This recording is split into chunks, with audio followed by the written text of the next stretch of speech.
Good morning. গত 23 তারিখে পশ্চিমবঙ্গে প্রথম দফার বিধানসভা ভোট হয়ে গিয়েছে এবং তার বিক্ষিপ্ত দু একটি খারাপ খবর আমাদের নজরে এসেছে। আমরা সবাই দেখছি সেগুলো সোশ্যাল মিডিয়াতে, টিভিতে, বিভিন্ন জায়গায়।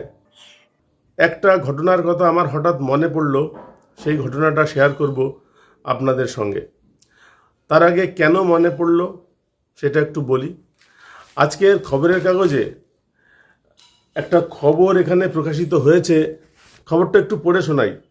ভোট কেন্দ্রে গিয়ে পশ্চিম বর্ধমানের বারাবণী বাসিন্দা সঞ্চয়িতা রজককে বৃহস্পতিবার শুনতে হয়েছে তিনি সরকারি চাকরি করেন, তাকে ভোটের ডিউটি দেওয়া হয়েছিল, তার জন্য বরাদ্দ হয়েছিল পোস্টাল ব্যালট, সেই ব্যালটের মাধ্যমে তিনি আগেই ভোটদান করেছেন, তাই তাকে আর ভোটদানের সুযোগ দেওয়া হবে না।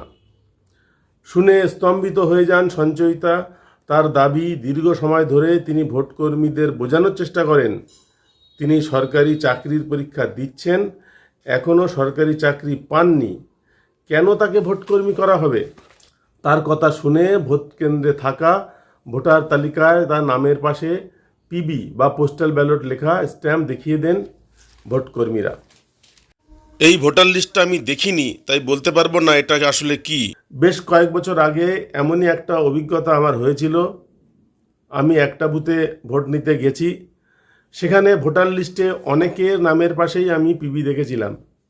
আমার মনে হয়েছিল একটা গ্রামে আমি ভোট নিতে গেছি। শহর হলে না হয় কথা ছিল, শহরের অনেক লোক চাকরি করেন, ঠিক আছে, কিন্তু গ্রামে একটা বুথে এত সংখ্যক মানুষ সরকারি চাকরি করেন, এত সংখ্যক মানুষ পোস্টাল ব্যালটে ভোট দিয়েছেন। আমার বুথে ভোটাররা আসতে শুরু করেছেন, দু একজনের সঙ্গে তর্ক হয়ে গেল পিবি লেখা দেখে। তাদেরকে আমি বললাম, আপনারা বসুন, আমি একটু খবরটা জেনে নিই।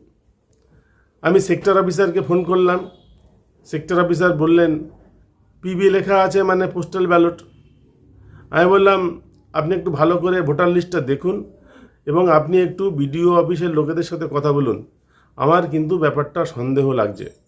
10-15 মিনিট পরে সেক্টর অফিসার আমাকে ফোন করে বললেন যে এই যে পিবি লেখা দেখা যাচ্ছে এটা পোস্টাল ব্যালট নয়। কোনো একজন অফিসার যিনি এই ভোটারের ক্ষেত্রে কিছু কিছু সংশোধন করেছেন এবং সেই জন্য ওখানে পিবি লেখা আছে, কারণ যিনি সংশোধন করেছেন যে অফিসার, তার নাম প্রবীর বিশ্বাস, তিনি পিবি লিখে সই করেছেন। আমার এত সংখ্যক পিবি দেখে সন্দেহ হওয়াতে আমি জিজ্ঞাসা করেছিলাম, এবং আমি যদি পোস্টাল ব্যালট মনে করে ওই সমস্ত ভোটারদের ফিরিয়ে দিতাম, কি অসুবিধাটাই না হতো। এই সঞ্চয়িতা রজকের যে খবরটি আমি আপনাদেরকে পড়ে শোনালাম, ঘটনাটি সেরকম নয় তো? আপনারা প্রিসাইডিং অফিসার, আপনারা পোলিং অফিসার, যদি এইরকম ধরনের কোনো ঘটনা ঘটে, কাউকে পিবি লেখা দেখে ভোট থেকে বঞ্চিত করার আগে অবশ্যই একটু যাচাই করে নেবেন। একজন দুজনের ক্ষেত্রে পিবি লেখা হলে তবুও ঠিক আছে, যিনি চাকরি করেন না এবং ভোটার লিস্টে বহু সংখ্যক পিবি থাকলে আপনাদের কিন্তু সন্দেহ হওয়ার কথা। আপনারা যদি আমার এই ভিডিওটা দেখে থাকেন, শুনে থাকেন, একটু মনে করবেন, পিবি পোস্টাল ব্যালট না কারো নাম সই করা। আজকের এই অভিজ্ঞতাটি আপনাদের সঙ্গে শেয়ার করলাম। পরের কোনো ভিডিওতে অন্য কোনো বিষয় নিয়ে কথা হবে। ভিডিও দেখার জন্য সকলকে ধন্যবাদ। নমস্কার।